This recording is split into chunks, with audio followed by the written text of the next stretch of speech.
Hello, I want to lead you through some cases on Michaelis-Menten Kinetics. So, there are three usual cases that you might run into. This is the sort of thing that might show up on an exam, and I think did on mine. And this is because it's ways to show that you know and understand the material without really making you do any math, which sounds great for you, and that's great for them too, because it means you can get through the question faster. So, let's do then the first case, where we're going to say that the substrate concentration is far greater of a number than the Michaelis-Menten constant, right? So let's think back to the equation, which is rate equals V max times substrate concentration over Km plus S. So if this is far greater than that, if you remember, the Michaelis-Menten constant is a term that kind of describes, if it's a big number, then it means that it's mostly in the unbound state. So when you say that this is far bigger than that, we're saying that the substrate concentration is so great that it's overpowering the Michaelis-Menten constant and forcing the enzyme to be bound even when it doesn't really want to be. So what does that mean? Well, in the equation, if this is 1,000 and that's 1, this doesn't really matter. So we can just cross it off, say it's approximately equal, because it is. And then the equation looks a little bit nicer. Then we see those S over S. Great. Even cross those off. We get a new equation. Rate is approximately equal to V max, which is the maximum speed in which the reaction can progress. So let's do a little example. We have me. I'm at a supermarket, and there are shopping carts. I need a shopping cart to go and buy my food for the day. And but the problem is there's actually 100 people here trying to get shopping carts, and I can't really go and just carry all my groceries in my hand, so I have to wait for a cart.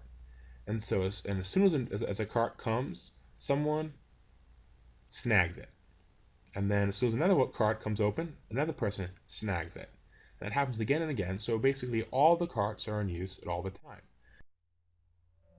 So we're saying that E is mostly, the enzyme is mostly in the complex state.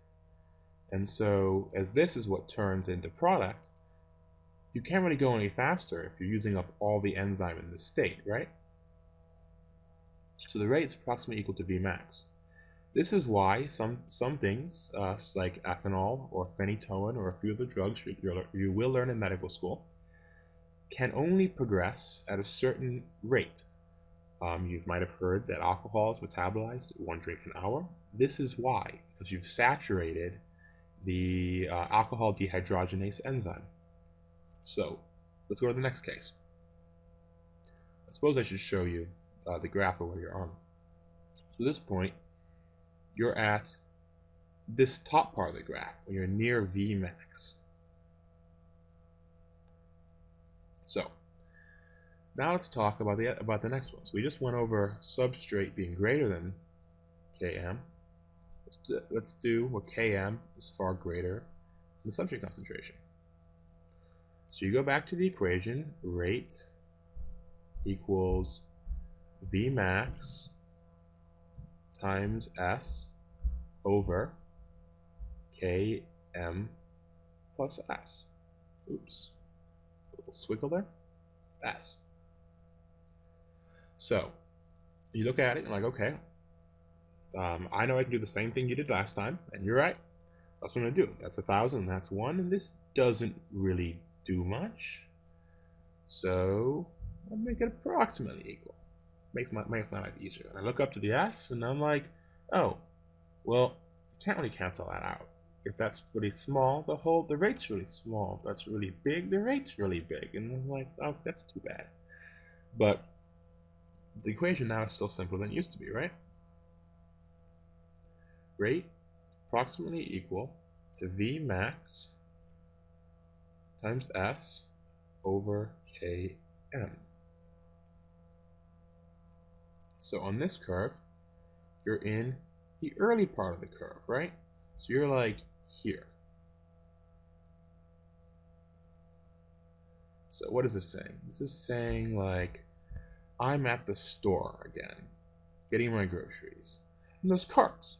There's actually a lot of carts available. But they aren't really good carts. The wheels are really unbalanced and they get stuck, and so I just I walk to a different store. I don't want to deal with that, or I use a basket instead or something. So while having people here matters, I mean, the more people here, maybe some of them don't mind having a poor cart, while some are like, no, I won't deal with that. So having more people still makes more people go to the store and become people who have products, groceries, produce. So it still matters. The S still matters. This is like the number of little bits of substrate matters with the enzyme, even if the enzyme isn't really a fan of them. So most of the enzyme is in this form, and there's some in the SE complex form, but not that much. Most of it is here. That's the second case. Let's go to the third case. The third case doesn't actually tell you a lot, but it's a good way to make sure that you actually know the equation and are able to use it without actually making you do any math. It should make you happy and makes them happy as well. So Vmax S, by now it should be looking very familiar to you. Hopefully you have it ingrained in your memory right now, having seen it 30 times and me writing it for you. So this time we've done S being greater, we've done S being less. So what's left? Well, really only equal, right? So you're like, okay, I guess that might do something important. So if they're equal, I can cross this out and I want to make it be an S. So now we have Vmax times S over S plus S, which is equal to 2S. And then you just cross these out because it's Vmax times S over 2 times S. So the rate equals Vmax. Oh, sorry, rate equals 1/2 of Vmax. So now on the equation, Vmax is right here. And so the point you're at now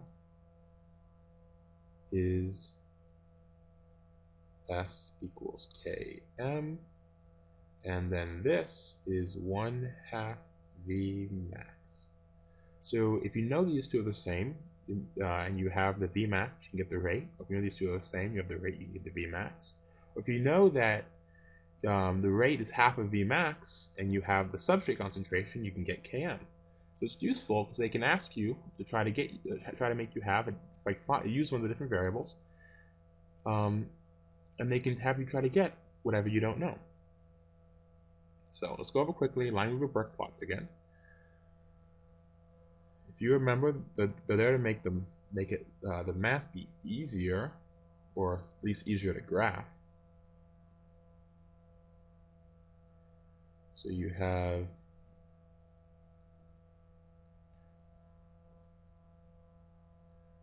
the line again.